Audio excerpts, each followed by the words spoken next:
Hello friends, welcome to my channel, and in this video tutorial I am going to explain you about taxonomy, systematics and taxonomic hierarchy. Yes, we know that taxonomy is the branch of science that deals with the principles and procedures of identifying of organisms, giving them proper scientific name and also classifying them on the basis of their similarities and differences. This term was given by D. Condon. Now comes systematics. This term systematics was coined by Carolus Linnaeus. Systematics is not only the study of classification of various organisms, along with it is also study their evolutionary relationships with the other organisms. Now this systematics is the science that deals with the diversity of organisms along with their comparative and evolutionary relationships, and this comparative and evolutionary relationships based on the study of what? Their comparative anatomy, development, biochemistry, physiology and comparative ecology, and by grouping of organisms at every level of classification, right from species to kingdom. Now when we now come over here, the difference between taxonomy and systematics, and this is very much clear to us that where in case of taxonomy, where we are studying only about the classification, identification, naming them of a particular organism, on the other hand in case of systematics, not only the taxonomy, their phylogeny, their evolutionary history along with the phylogenetic relationships in addition with taxonomy is also being studied. Now comes here taxonomic hierarchy or categories. Now all the organisms are being categorized or they are being specifically defined in a sequence of categories, and these categories or this hierarchy are given specific levels, and these levels, the technical term we use for these levels are taxon, right? So hierarchy means what? It is the process of giving sequence of categories in a descending order starting from kingdom and reaching up to species, or we can arrange it in a ascending order also from species to kingdom. This system was first proposed by Linnaeus. That's why it is also known as Linnaean hierarchy. Linnaeus given the categories like genus, species, class, order and variety. But later on the variety was removed and the new 7 categories were included. They were kingdom, division or phylum, division in case of plants and phylum in case of animals, then class, order, family, genus and species. Now in order to give a proper taxonomic position, some intermediate categories were also added, like some subkingdom, subphylum or superdivision, subdivision, superclass, subclass, superorder, suborder, superfamily, subfamily, then subspecies and so on. Okay, one more thing. Here the kingdom, kingdom comes in the largest category and species comes under the smallest category or smallest unit of category of organisms taxonomic hierarchy. Now starting from species. So this term species was coined by, or the term given by, John Ray. Later on the biological concept of species was explained by Ernst Mayr. He told that a species was a group of closely related organisms.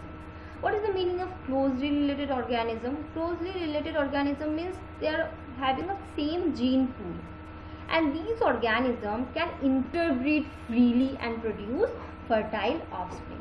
So this is a very important point. They interbreed freely and produce fertile offspring. So again there comes two objections. There are certain objection or exceptions are there. Like in case of, if you see the hybrids, mule and hiney, they are sterile, but these two hybrid are occurring naturally. They are the natural hybrids. Okay, mule is the hybrid between female horse and male donkey, and hiney between male horse and female donkey. But when hybridization taking place in captive and in captivity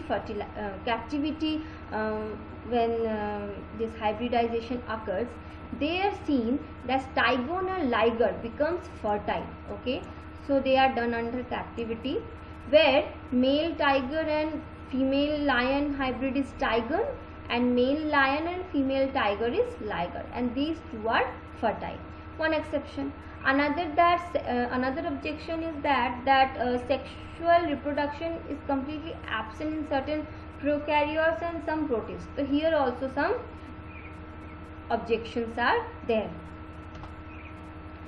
Now next comes genus. When we talk about genus, it is the group, or we can say assemblage of related species. They are the similar species group. Okay, one another in certain correlated characters. Correlated characters is similar or some common features, so that they will be kept in the same taxon. Okay, now like if we take an example, like here Panthera or Solanum, they are the species. Okay, like under Panthera comes Panthera leo, right? Under Panthera, like under Solanum tubersum, Solanum melongena. So there are different species, but they are under same genus. Okay, now this term genus was popularly used in Linnaeus species Plantarum. Later on, the botanist Joseph, okay, he considered as the founder of modern concept of genera. He has given the concept of genus. Genus may be of single species, single type, like Mono sapiens. Okay, like Homo sapiens, they are monotypic. Okay, same species, same genus is there. Or maybe of polytypic, like Panthera, Solanum, under which many species are there. Okay, so this is what genus. Now comes family. When we talk about family, here contains many similar genera comes under family. Okay, now here the best example is like in case of genera cats, which we take as Felis, and in case of leopard is Panthera. And Felis and Panthera both are under the family called Felidae. Okay, it is one common example in case of animals. When we talk about in case of plants, like family Solanaceae, and under them the genera comes like Solanum, Vidania, Datura. Okay, these Nicotiana, these all are coming under the family Solanaceae. These genus are. Next comes the order. So order, again there are the similar families, one or more related families. Here also the common example if we take like Felidae, the cat family, the Canidae, they are the dogs.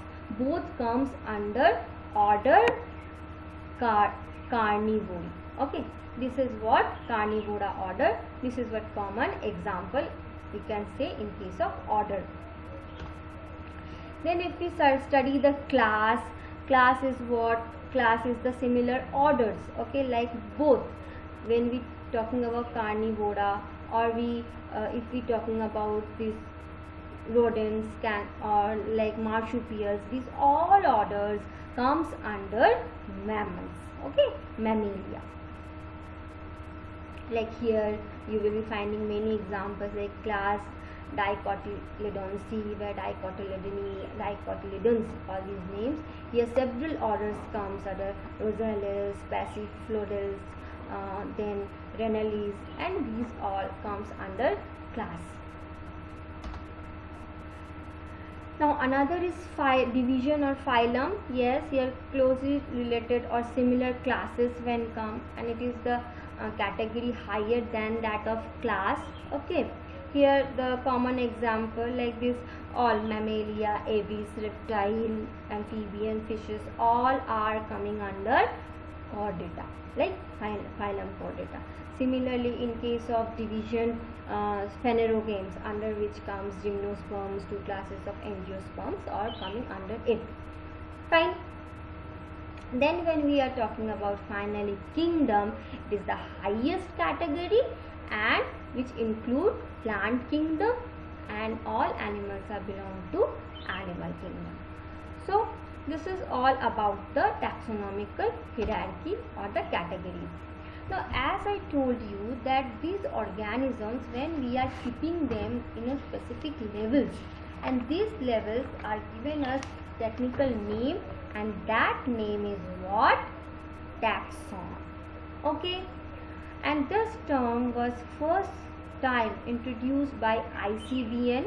Okay, we know that International Code for Botanical Nomenclature.